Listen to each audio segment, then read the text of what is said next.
La obediencia y la mente. Serie Jesucristo y la obediencia. Mateo 5:8. Dichosos los humildes, porque recibirán la tierra como herencia. ¿Qué significa e implica ser limpio de corazón?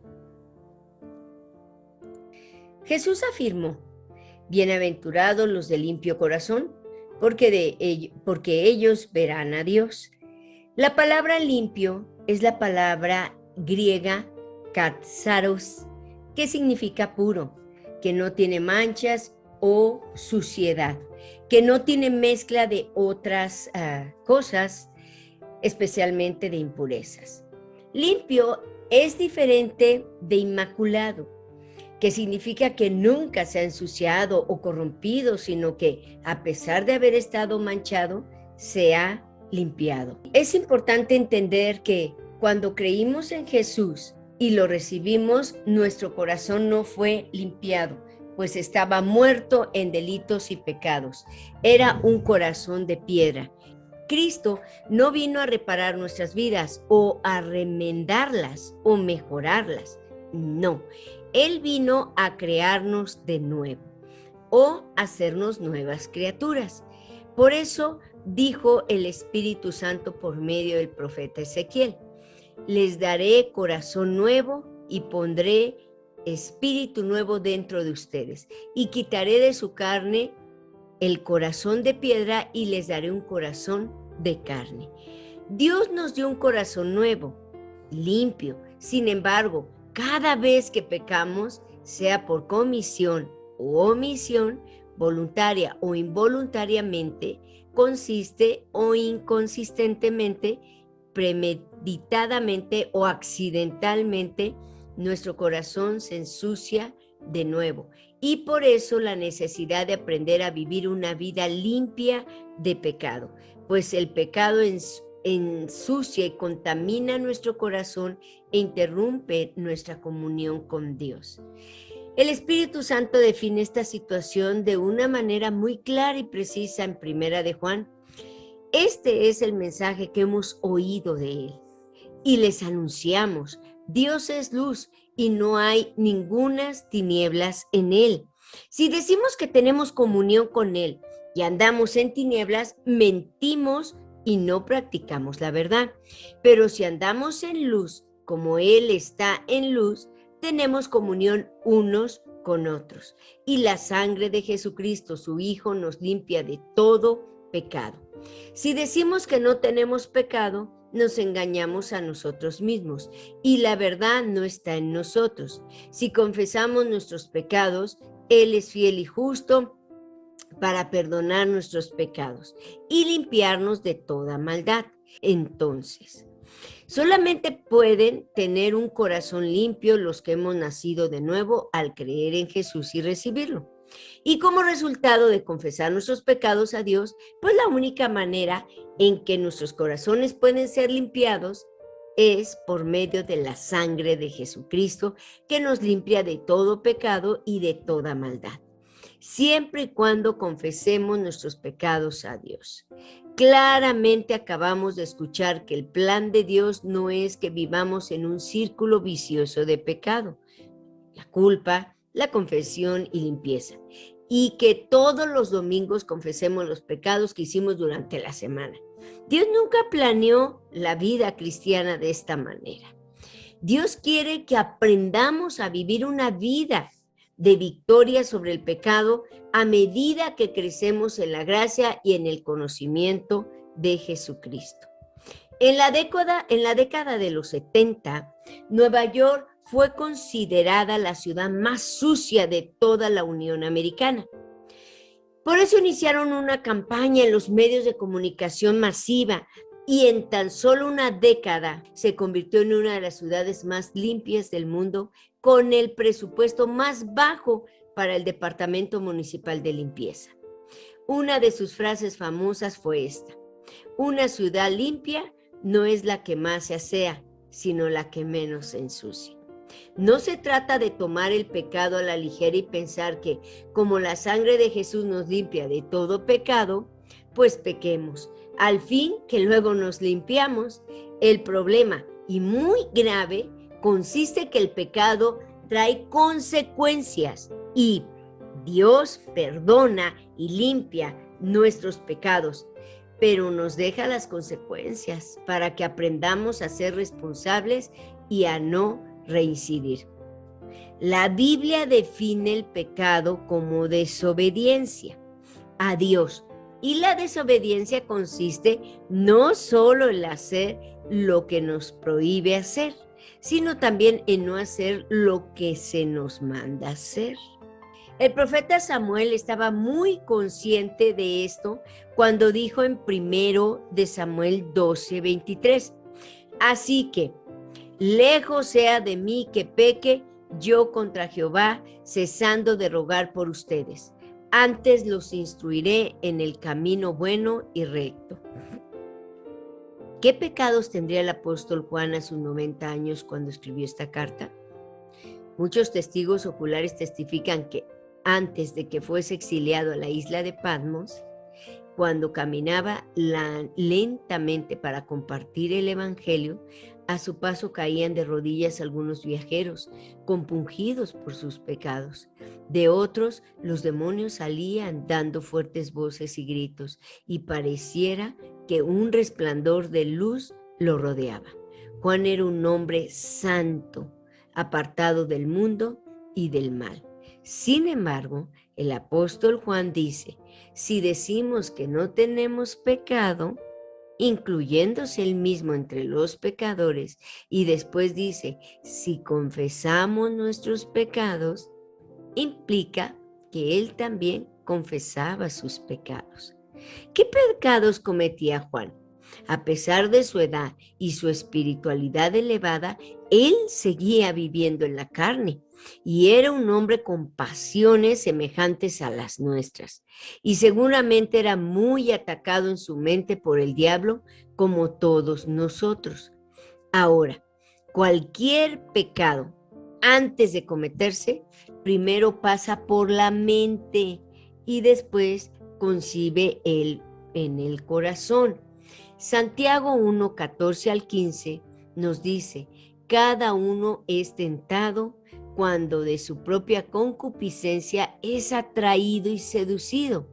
Entonces, la concupiscencia, después que ha concebido, da a luz al pecado. Siendo consumado, da a luz la muerte.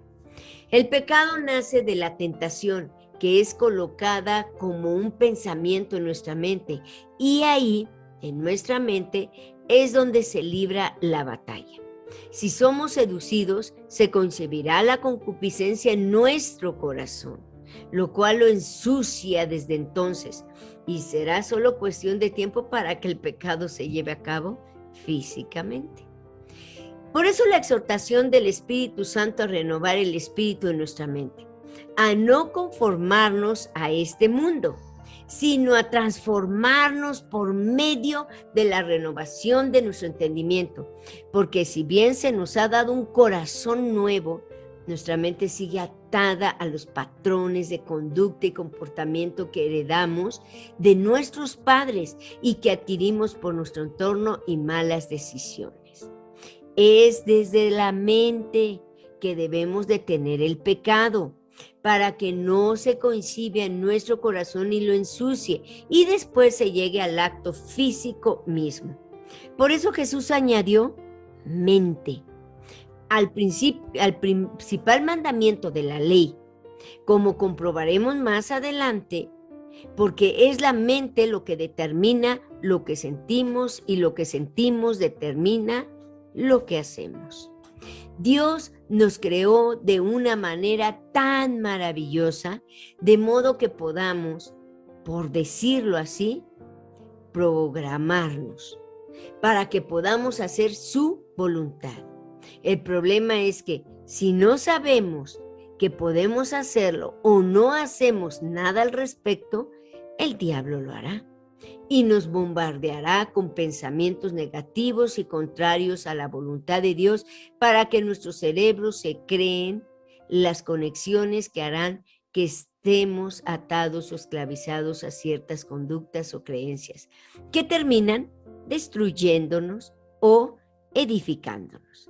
De ahí la importancia de ejercitarnos en la vida espiritual, de nosotros bombardear nuestra mente con la palabra de Dios y de ejercitar la disciplina, las disciplinas espirituales, para que nuestro cerebro deshaga las conexiones existentes y construya nuevas, que harán que nuestros malos hábitos sean reemplazados por buenos hábitos. Tus nervios están literalmente por todas partes. Comenzaremos por los más importantes, los que pasan a lo largo de tu columna vertebral y tu cerebro. Este cúmulo grueso de nervios se conoce como Sistema Nervioso Central, o SNC. Es el responsable de todo lo que haces, desde respirar hasta darle golpecitos a tu celular con el dedo mientras esperas a que yo pase a la parte más interesante. Cuando una señal llega al SNC en el cerebro desde cualquier parte del cuerpo, el sistema nervioso envía una orden para reaccionar según la situación. Pellízcate. En serio, hazlo, por favor. ¡Auch! El lugar que acabas de pellizcar tiene muchas neuronas, al igual que cualquier otro. Cuando presionaste la piel, se activaron y enviaron información sobre el dolor al cerebro, que a su vez reaccionó enviando el mensaje de que dolió. Todo sucedió en menos de 1 milisegundo, pero la señal atravesó una distancia considerable de ida y vuelta. Ahora, vayamos a la médula espinal y realicemos un pequeño experimento. Cuando diga 1, interrumpe las conexiones entre las neuronas que hay aquí, y tú verás qué sucede. ¿Listo? 1. ¿Lo ves? Se ha adormecido el cuerpo desde la cintura para abajo y no puedes sentir nada en las piernas. Eso es porque tu SNC no puede saber dónde están. De acuerdo, restauraré las conexiones, no te preocupes. Por esa razón, tu cerebro y tu médula espinal están protegidos por huesos, el cráneo y las vértebras. Dentro de la columna vertebral también hay líquido cefalorraquídeo, una sustancia que protege los nervios, ayuda a transmitir mejor las señales y se deshace de los desechos. Muy bien. Hablando de pensar, las neuronas también son responsables de eso. Por ejemplo, esta es la primera vez que ves este video. No puedes saber qué voy a hacer o decir a continuación. Tal vez gire la imagen, o tal vez termine el video abruptamente. Tu cerebro está creando ahora mismo las conexiones neuronales necesarias para que recuerdes lo que sucederá. Es por eso que sigues aquí conmigo. Quieres averiguarlo. Pero en cuanto lo hayas visto hasta el final, el interés desaparecerá, sin importar lo fascinante que yo sea. Tu SNC ha creado suficientes conexiones entre las neuronas. Si vuelves a verlo desde el principio, ya sabrá qué esperar. De todas maneras, esas conexiones son muy básicas. Te daré un ejemplo. ¿Qué dije exactamente a los 3 minutos y 5 segundos? No puedes recordarlo porque tus conexiones no son aún lo suficientemente fuertes como para brindarte esos detalles. Mientras más veces lo veas, más fuertes y numerosas se volverán. Después de un par de intentos, podrás repetir cada palabra que dije. Lo mismo sucede cuando aprendes una nueva habilidad, como patinar. Al principio no podrás mover un solo pie. Tu cerebro lo ve como una tarea inusual y destella con las señales que envía en todas las direcciones. Te caes, te levantas y vuelves a intentarlo. Esta vez hay millones de neuronas ya conectadas, y tu SNC no pierde tiempo creando nuevas conexiones. Vuelves a caerte, y otra vez, y otra más, pero cada vez que te caes y lo repites, tu cerebro se adapta más y más, hasta que por fin, en tu 5º, 10º o 50º intento, patinas en línea recta. Tu cerebro captura el momento en que dejaste de caerte y crea conexiones neuronales fuertes para evitar que repitas los errores de antes. Con el tiempo, si sigues practicando y creando conexiones, patinarás como un profesional y te preguntarás cómo es que antes eras tan torpe. Sin embargo, lo mejor de estas conexiones es que nunca desaparecen del todo. Por más que hayas aprendido a patinar de niño y no hayas vuelto a hacerlo durante 10 años, solo necesitarás unos minutos para recuperar la habilidad. Así que, si tienes miedo de tomar esa guitarra polvorienta que cuelga de la pared, no te preocupes. Ve a rasguear esas cuerdas. Recordarás todo en unos minutos. Aunque los callos no se formarán igual de rápido. Un niño muy travieso se estaba portando mal en una clase. Entonces la maestra le llamó la atención y le mandó que se pusiese de pie para recibir una disciplina. Pero el niño no quiso hacerlo, hasta que después de amenazas de expulsión y reportes si no obedecía, se puso de pie y dijo: «Está bien, me pongo de pie, pero por dentro estoy sentado». Este niño satisfizo el requerimiento de obediencia externo, pero no el interno. Así es con muchos cristianos hoy en día. Se preocupan demasiado por la apariencia externa, pero por dentro están sucios. Dios es el único que conoce y escudriña la mente y el corazón. Él ama la verdad en lo íntimo, la pureza de corazón. Esta lección trata acerca de la importancia de la pureza de nuestros pensamientos en nuestra obediencia para con Dios. Empecemos por conocer qué dice la Biblia acerca de los malos pensamientos. Primero, son maldad. Mateo 5, 27 al 28. Ustedes han oído que se dijo, no cometas adulterio. Pero yo les digo que cualquiera que mira a una mujer y la codicia, ya ha cometido adulterio con ella en el corazón. Bajo la ley de Moisés, solo se consideraba el adulterio cuando se llegaba al contacto sexual físico. Levítico 20, 10, Deuteronomio 22, 22. Si un hombre comete adulterio con la esposa de su vecino, tanto el hombre como la mujer que cometieron adulterio serán ejecutados.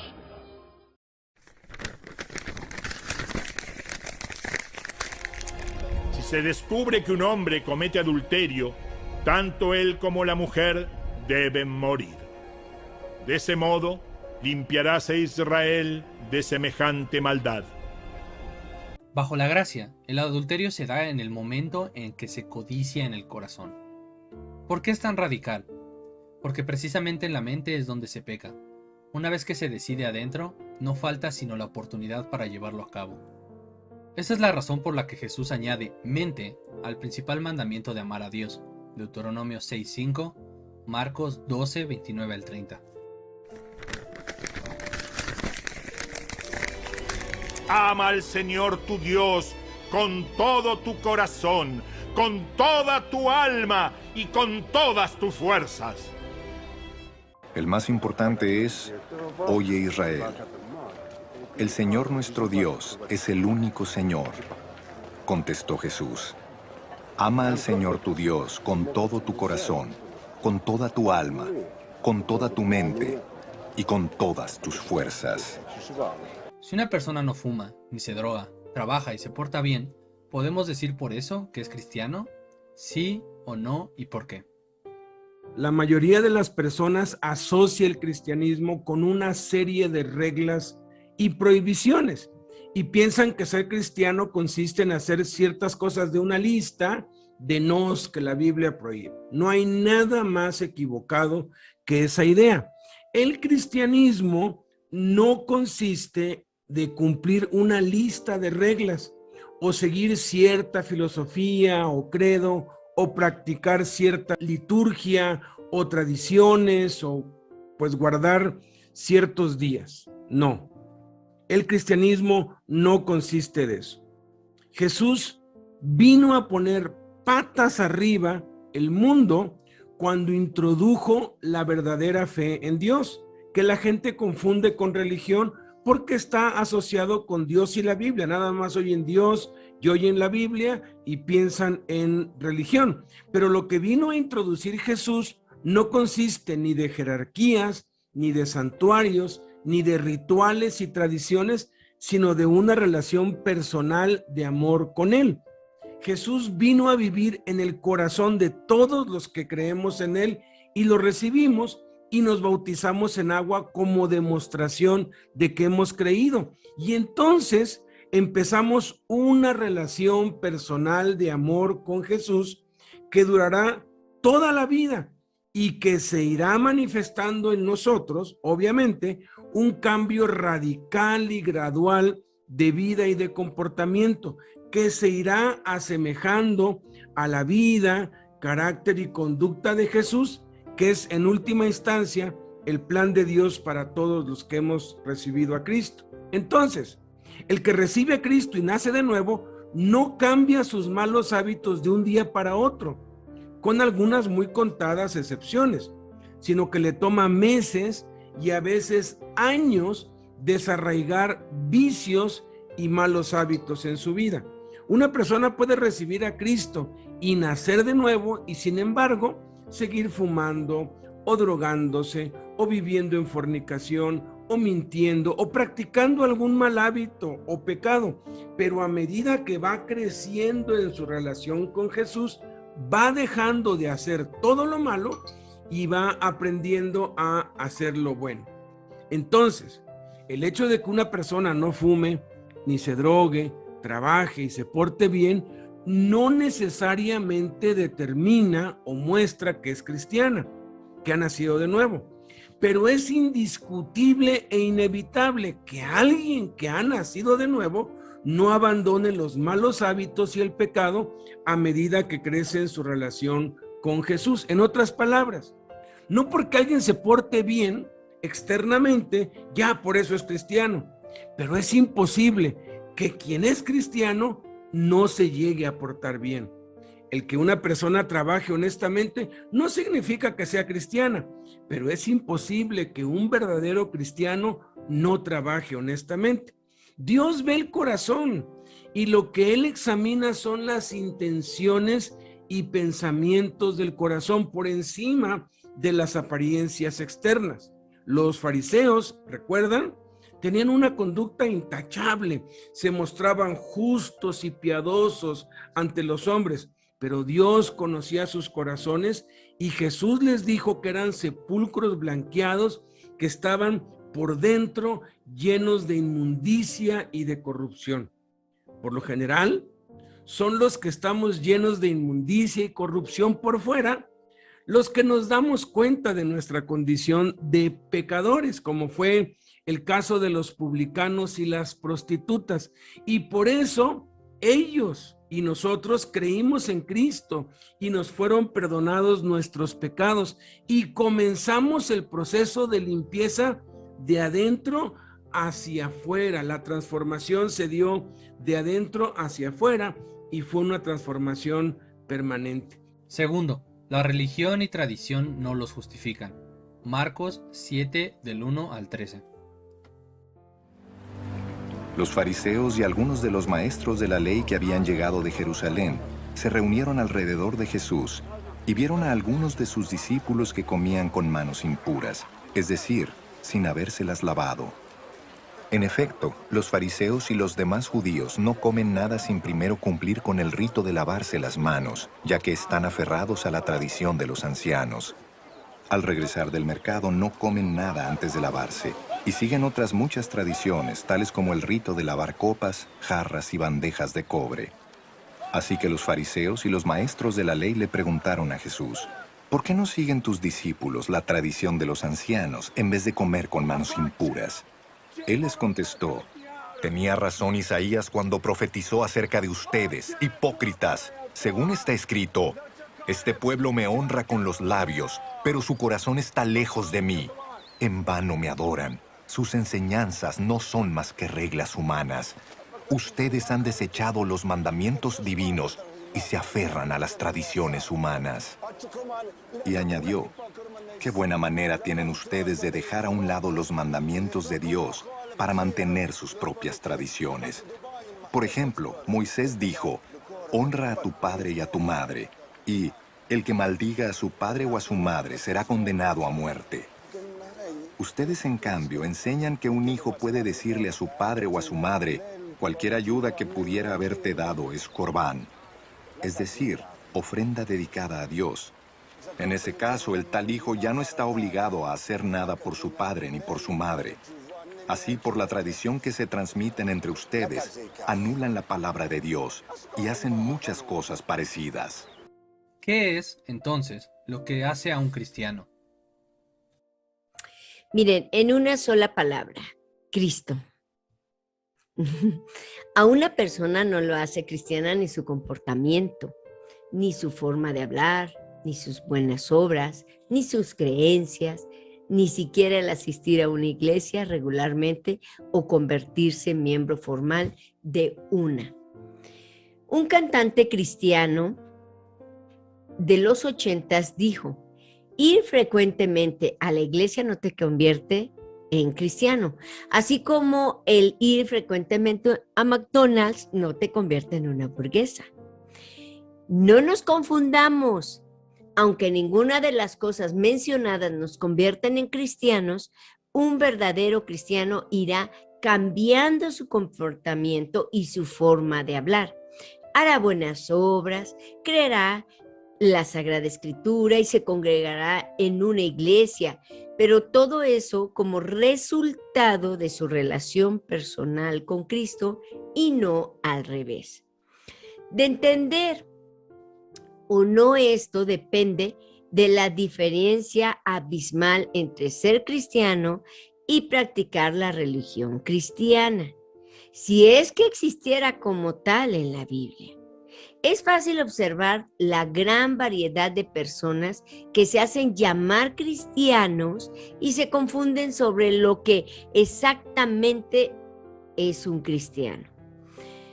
Algunas veces las personas usan el vocablo cristiano para referirse genéricamente a una persona o como una palabra para describir a alguien que va a la iglesia. Algunos otros piensan que cristiano se refiere a una visión política. En Hechos 11:26 revela la primera vez que se usó la palabra cristianos. Y se congregaron allí todo el año por la iglesia y enseñaron a mucha gente. Y a los discípulos se les llamó cristianos por primera vez en Antioquía.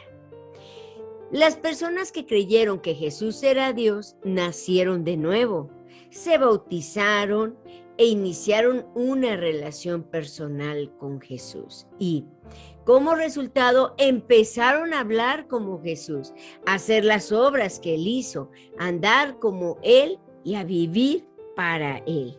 Eso provocó que un grupo de personas en Antioquía aplicaran burlonamente el título de cristiano.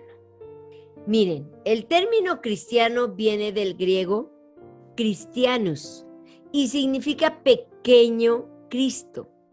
Este término fue utilizado por los enemigos de la fe de Jesús y lo usaban como un insulto. Mira, ahí vienen los pequeños Cristos, decían. Pero, ¿por qué los oponentes de los discípulos lo empezaron a llamar cristianos? Pequeños Cristos, debido a que la actitud y conducta de ellos reflejaba tanto la actitud como la conducta de Jesús al poner en práctica todo lo que aprendieron de Él, que alcanzaron su objetivo, representar a Cristo y hacerle conocer, al punto de que aún sus enemigos le llamaban pequeños Cristos. ¿Qué es lo que nos falta hoy y a nosotros personalmente para representar a Cristo? A veces perdemos tanto tiempo en cosas secundarias y superfluas que olvidamos nuestra verdadera misión. Conocer a Jesús, pasar tiempo con Él y darle a conocer a todos los que nos rodean en la medida en la que conocemos más a Jesús y pasamos tiempo con Él. Mas se impregna nuestro carácter de su naturaleza, pues inevitablemente adoptaremos la actitud y conducta de la persona o las actividades en las que más tiempo intervenimos. Sin embargo, la palabra cristiano, entre comillas, ¿no?, como tal, es menos importante que la realidad espiritual que ilustra. Los cristianos sabemos que Dios nos ama. Reconocemos que nuestros pecados nos separan de Dios. Sabemos que Jesús vino a la tierra, murió, resucitó de entre los muertos y ascendió al cielo y está sentado a la diestra del Padre y habita en el corazón de los que creemos, regresará al final de los tiempos para reinar por la eternidad. Hemos respondido a la oferta de perdón de Dios en Cristo al tomar la decisión de dejar de vivir para nosotros mismos y permitir que Dios nos convierta en lo que Él quiere que seamos. Muchas personas piensan que deben comportarse de cierta manera para convertirse en cristianos. La Biblia explica que convertirse en cristiano no se trata de comportamiento, sino de responder a la oferta de perdón de Jesús. La Biblia dice, Dios te salvó por su gracia cuando creíste y no te puedes atribuir el mérito de esto.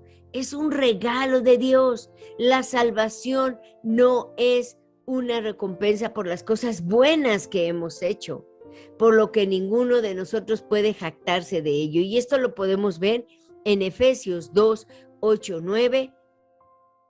Sin embargo, las personas se comportan de manera diferente después de convertirse en cristianos porque su relación con Dios los cambia.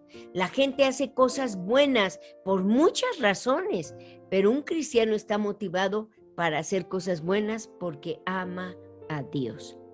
En resumen, recibir a Jesús en el corazón debido a que creemos en su nombre y empezar una relación personal con Él por medio de la oración, la lectura de su palabra y la obediencia, eso es lo que nos hace ir transformándonos cada día para parecernos más a Cristo, al ir llenando nuestra mente de la palabra de Cristo, para que entonces podamos sentir como Cristo y, como resultado, nos comportaremos como Cristo, pensar como Cristo, sentir como Cristo, actuar como Cristo. Eso significa ser cristiano. Y todo comienza en la mente, con nuestros pensamientos. De ahí la suprema importancia de que la palabra de Cristo more en abundancia en nosotros, tal como lo manda el Espíritu Santo en Colosenses 3:16. Tercero, contaminan al hombre. Marcos 7:15. Nada de lo que viene de afuera puede contaminar a una persona. Más bien lo que sale de la persona es lo que la contamina.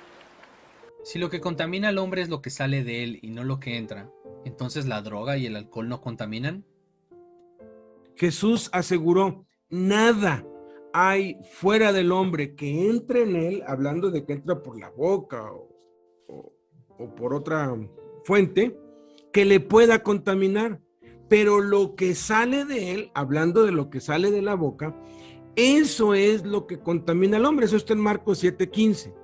Esta declaración que hizo Jesús debe haber perturbado y molestado a muchos judíos que por generaciones, por siglos, habían cuidado meticulosamente todo lo que comían, absteniéndose de comer ninguna cosa inmunda, tal y como Dios mismo lo había prohibido en la ley. Dios dio leyes sanitarias a su pueblo no solamente por razones de salud, sino también como tipo, sombra y figura de lo que habría de venir de los tiempos futuros de Cristo.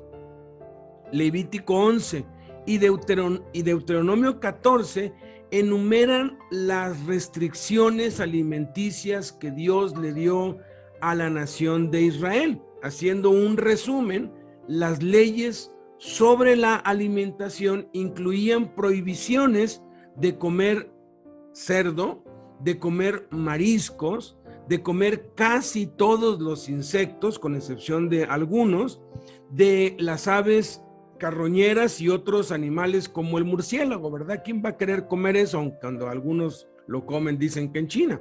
Esas reglas dietéticas nunca tuvieron la intención de ser aplicadas a nadie más que a Israel.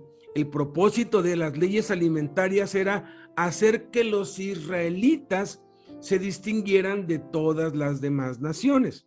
Después de terminar ese propósito, Jesús declaró limpios todos los alimentos. En Marcos 7:19, en el mismo episodio donde él dijo que nada que entra al hombre lo contamina. Después, Dios le dio una visión al apóstol Pedro en la cual le declaró concerniente a los antes declarados animales impuros. En Hechos 10:15 le dijo: lo que Dios limpió, no lo llames tú común, no lo llames tú inmundo, haciendo limpios todos los alimentos. Dios nos creó de tal manera, biológicamente hablando, que cualquier cosa que comamos o ingiramos es desechada y eliminada gradualmente del cuerpo por la metabolización que realiza el hígado. El alcohol y las drogas son las sustancias, entre otras, que más tiempo tarda el hígado en metabolizar y que producen adicción física, de manera que el cuerpo mismo les exige más alcohol o droga y se vuelven dependientes de su consumo para sentirse bien. Al final de cuentas, todo el alcohol y la droga que se consuma puede ser totalmente eliminada tras una abstención de 21 días, que es lo que hacen en las clínicas de recuperación. El problema real del alcohol y las drogas es que desde el punto de vista toxicológico, el cuerpo humano desencadena dos fenómenos al consumir alcohol y drogas, que son la tolerancia y la dependencia. La tolerancia sucede cuando el alcohol o la droga ingresan al organismo por la boca o por las venas, llegan a la circulación, pasan por el hígado, por el hígado, que empieza el metabolismo de desintoxicación y se transforma en una sustancia tóxica llamada científicamente aldehído, el cual envía información al sistema nervioso, lo cual varía mucho de una persona a otra, pero que inevitablemente desconecta, por así decirlo, el control del cerebro sobre la lengua, sobre lo que hablamos. Todo lo que hablamos está mandado o está comandado por el cerebro. Primero se procesa en la mente y después se va para los labios, para la boca. Pero cuando se consume alcohol o drogas, esa conexión se pierde y entonces lo que hablamos no viene ni de nuestros pensamientos, viene, ahorita vamos a ver de dónde. Es entonces, cuando alguien está drogado o alcoholizado, que la persona empieza a hablar incoherencias y tonterías sin control, y eso constituye el verdadero problema, que los demonios lanzan dardos de fuego sobre la mente de las personas que están bajo el efecto de estas sustancias, y ellas simplemente repiten lo que está en sus mentes, que ya no es controlado por el cerebro, simplemente hablan por hablar, y al hablar tonterías, al hablar maldades, contaminan sus corazones y sus vidas, y lastiman y hieren a todos los que les rodean, porque lo que aseguró Jesús es verdad. Lo que realmente nos contamina es lo que sale de nuestra boca, las palabras que hablamos. El Espíritu Santo ya había enseñado siglos atrás acerca de esto, cuando dijo que la vida y la muerte están en el poder de la lengua, que lo que decimos con nuestra boca nos edifica o nos destruye, edifica a otros o los destruye. Entonces, si bien el alcohol y la droga como sustancias no contaminan a las personas, porque al final de cuentas todas las toxinas son eliminadas del cuerpo, reafirmando lo que dijo Jesús de que nada hay fuera del hombre que le pueda contaminar, que lo que entra en la boca no lo contamina. Sin embargo, el alcohol y la droga producen una reacción química biológica que desinhibe el habla y provoca que las personas digan toda clase de maldad con sus labios, y eso sí contamina al hombre, pues Jesús dijo que es lo que sale de la boca lo que nos contamina realmente. Por tanto, el alcohol y la droga sí contaminan al hombre por los efectos que causan, y sí son pecado, y son pecados graves, porque nos producen el mayor de los daños, palabras de maldad de nuestra boca. Ahora, es importante notar también que lo que aseguró Jesús no debe usarse como pretexto o excusa para comer desmedidamente. Si bien podemos comer de todo, en el nuevo pacto de la gracia, la Biblia está más interesada en la cantidad que comemos que en lo que comemos. Los apetitos físicos, dice el Nuevo Testamento, son una analogía de nuestra habilidad de autocontrol. Si no somos capaces de controlar nuestros hábitos alimenticios, probablemente tampoco seamos capaces de controlar otros hábitos, como aquellos de la mente, la lujuria, la avaricia, el odio, la ira, y somos incapaces de frenar nuestra boca del chisme, de la disensión, de las malas palabras, de los pleitos, de las cosas malas. Entonces, no debemos permitir que nuestros apetitos nos controlen. Antes bien, debemos ejercer control sobre ellos, y el tener control sobre nuestra alimentación, de ahí la importancia del ayuno también, es importante para poder mantenernos con un corazón limpio. Cuarto, salen del corazón. Marcos 7:21a. Porque de adentro, del corazón humano, salen los malos pensamientos. Quinto, se convierten en hechos y defectos. Marcos 7:21 al 22. Porque de adentro, del corazón humano, salen los malos pensamientos, la inmoralidad sexual, los robos, los homicidios, los adulterios, la avaricia, la maldad, el engaño, el libertinaje, la envidia, la calumnia, la arrogancia y la necedad. Aquí, 6 malos pensamientos son en plural y 6 en singular. Hechos pecaminosos, los 6 en plural. Adulterios, violación del trato conyugal, fraude, engaño, traición, pecado sexual de los casados. Fornicaciones, relación sexual fuera y antes del matrimonio, pecado sexual de los solteros. Homicidios, quitar la vida del prójimo alevosamente.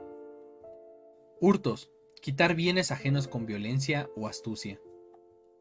Avaricias, apego desordenado a las riquezas, deseos insaciables de siempre querer más. Maldades, hechos de una persona perversa, conducta moral sucia. Defectos morales, los 6 en singular. Engaño, trampa, mentira, fraude, burla. Lascivia, inclinación al deleite carnal desordenado, sin freno de sus apetitos carnales. Envidia, malestar y descontento por la prosperidad y bienestar de otro. Maledicencia, renegar y no estar de acuerdo con lo que hace Dios o los hombres, hablar mal de alguien. Soberbia, orgullo personal ridículo, ego inflado, cólera, rabia contra los seres inferiores, prepotencia. Insensatez, comportamiento fuera de sentido, estupidez, tontera. Sexto, son maldad. Marcos 7:23. Todos estos males vienen de adentro y contaminan a la persona. Somos lo que pensamos lo que vemos, oímos y leemos. Por eso es de suma importancia cuidar y vigilar lo que vemos, lo que oímos y leemos, ya que eso determinará nuestra conducta y palabras. ¿Cómo vencemos a los malos pensamientos? En Romanos 13, 8 al 14 nos dice cómo. No deban nada a nadie, excepto el deber de amarse unos a otros. Si aman a su prójimo, cumplen con las exigencias de la ley de Dios, pues los mandamientos dicen: no cometas adulterio, no cometas asesinato, no robes, no codicies. Estos y otros mandamientos semejantes se resumen en uno solo: ama a tu prójimo como a ti mismo. El amor no hace mal a otros, por eso el amor cumple con las exigencias de la ley de Dios. Esto es aún más urgente, porque ustedes saben que es muy tarde. El tiempo se acaba. Despierten, porque nuestra salvación ahora está más cerca que cuando recién creímos. La noche ya casi llega a su fin. El día de la salvación amanecerá pronto. Por eso, dejen de lado sus actos oscuros, como si se quitaran ropa sucia, y pónganse la armadura resplandeciente de la vida recta. Ya que nosotros pertenecemos al día, vivamos con decencia a la vista de todos. No participen en la oscuridad de las fiestas desenfrenadas y de las borracheras, ni vivan en promiscuidad sexual e inmoralidad, ni se metan en peleas, ni tengan envidia. Más bien, vístanse con la presencia del Señor Jesucristo y no se permitan pensar en formas de complacer los malos deseos.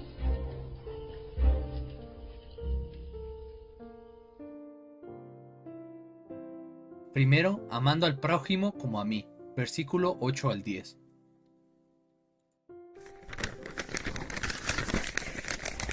No deban nada a nadie, excepto el deber de amarse unos a otros.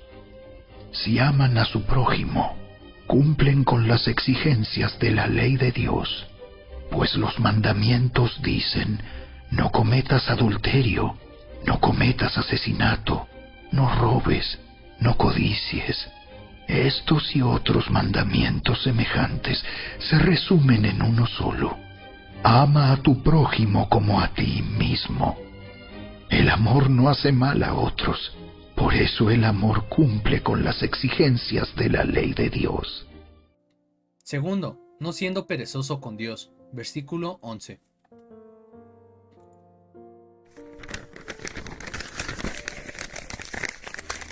Esto es aún más urgente, porque ustedes saben que es muy tarde. El tiempo se acaba. Despierten, porque nuestra salvación ahora está más cerca que cuando recién creímos. Tercero, desechando las obras de tinieblas. Versículo 12.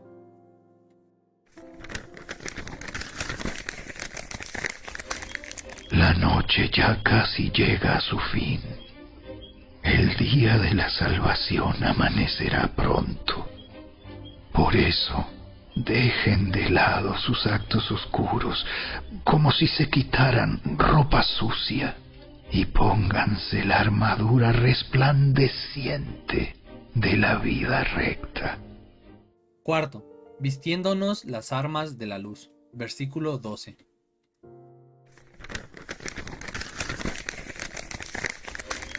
La noche ya casi llega a su fin. El día de la salvación amanecerá pronto.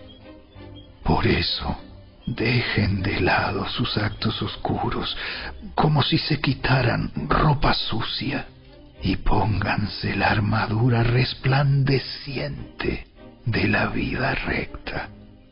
Quinto, andando como de día. Versículo 13.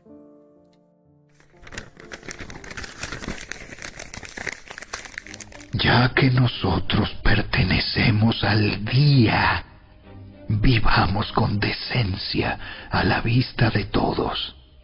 No participen en la oscuridad de las fiestas desenfrenadas y de las borracheras, ni vivan en promiscuidad sexual e inmoralidad, ni se metan en peleas, ni tengan envidia. Sexto, vistiéndonos del Señor Jesucristo. Versículo 14. Más bien, vístanse con la presencia del Señor Jesucristo y no se permitan pensar en formas de complacer los malos deseos.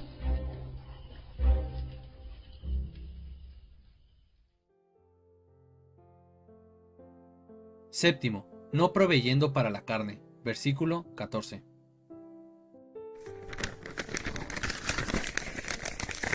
Más bien, vístanse con la presencia del Señor Jesucristo y no se permitan pensar en formas de complacer los malos deseos.